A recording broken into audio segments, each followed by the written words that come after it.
Welcome back to Joe's Astrology, and we're talking about Virgo, Virgo's sun, and the life path of a Virgo, how to calculate the life path, because it's much different than just being a Virgo.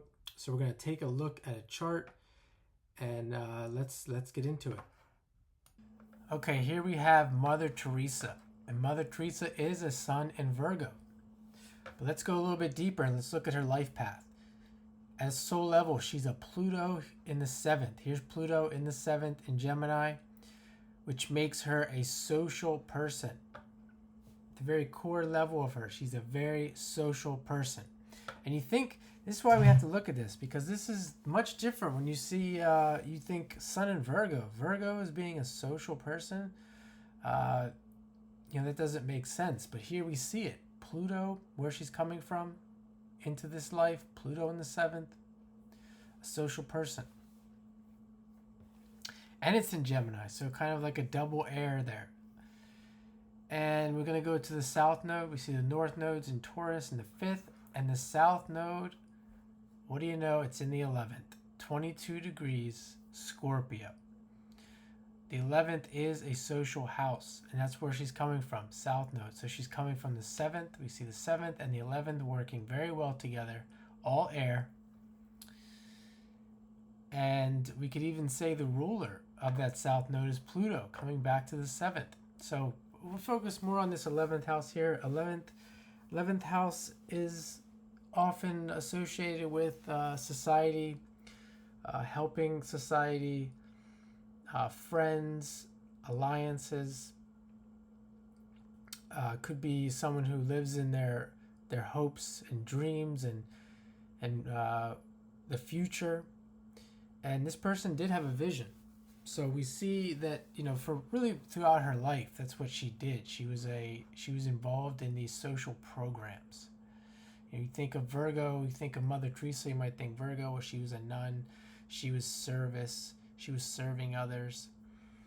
That's all true, but she did a lot more on a larger scale. And that's where we see this here, this Pluto in the 7th and South Node in the 11th. So then we're going to look at where is she headed. So we look at the Pluto, and we see the opposition in the 12th.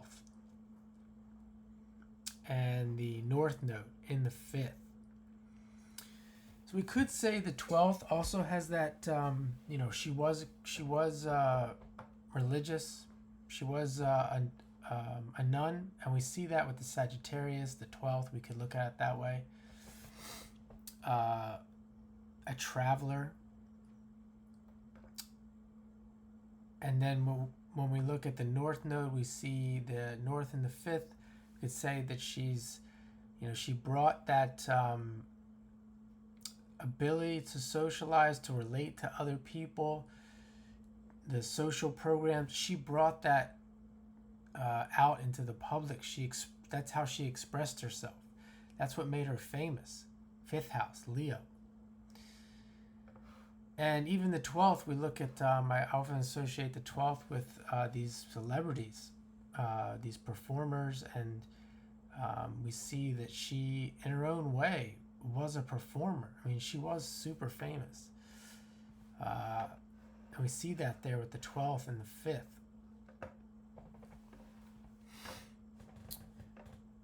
So let's try and let's try to get more into the details of, like, for example, let's say, looking at this Sun in Virgo and how that works with all this.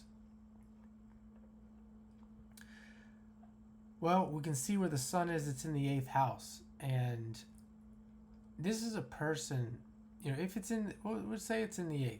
This is a person who, because she was involved in social programs and helping people, she knew how to get money.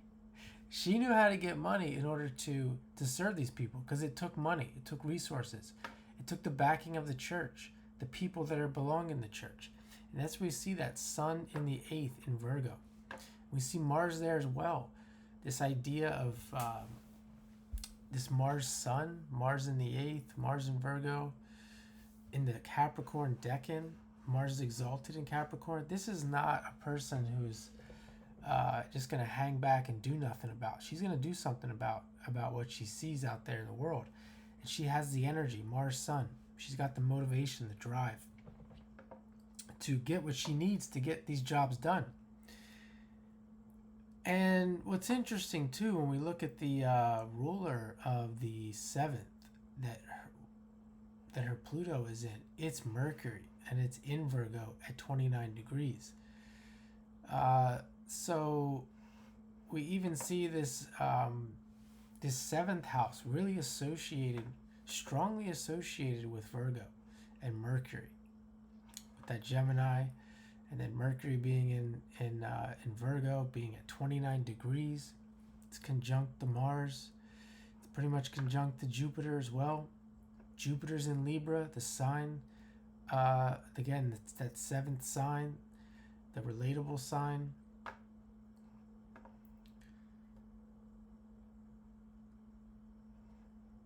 We can look at some more things and see how this all comes together. Of course, her rising is Sagittarius.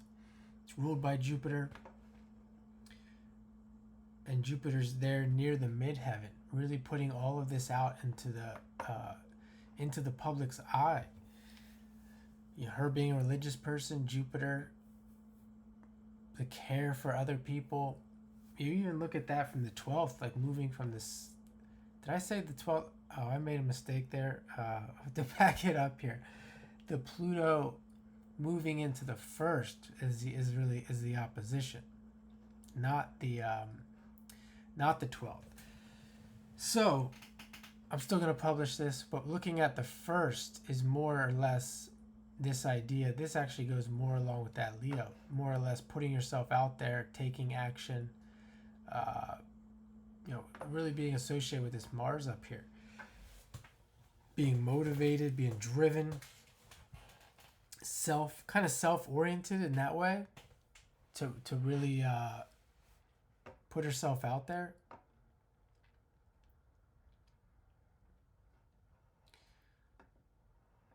We can look at this Neptune here, and we can see that. I'm going to go back up here and see this North Node. We see the Moon. The Moon is there with the North Node. Saturn is there. So you can see that there's a lot of activity in where she's headed, more so than where she's coming from. This is a person who would have experience.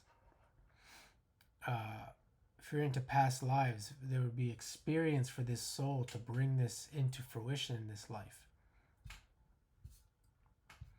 And there very much is money involved in this chart as well, because as I said, there's money.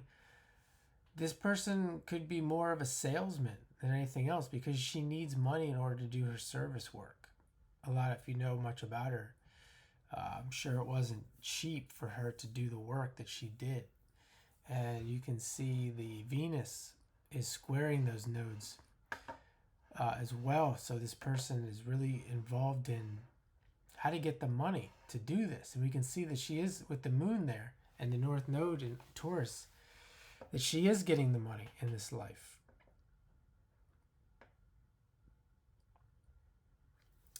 And I was saying about the Neptune. You can see the Neptune. We can look at some of the aspects. Neptune's aspecting Mars. It's aspecting Mercury,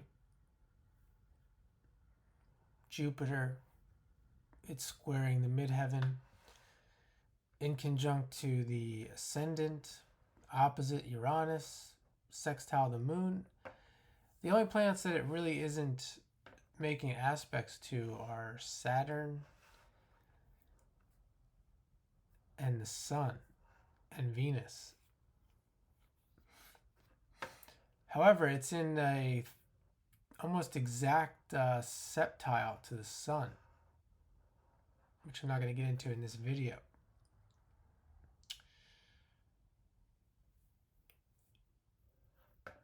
So I'm going to leave it there. I'm going to leave it there for now.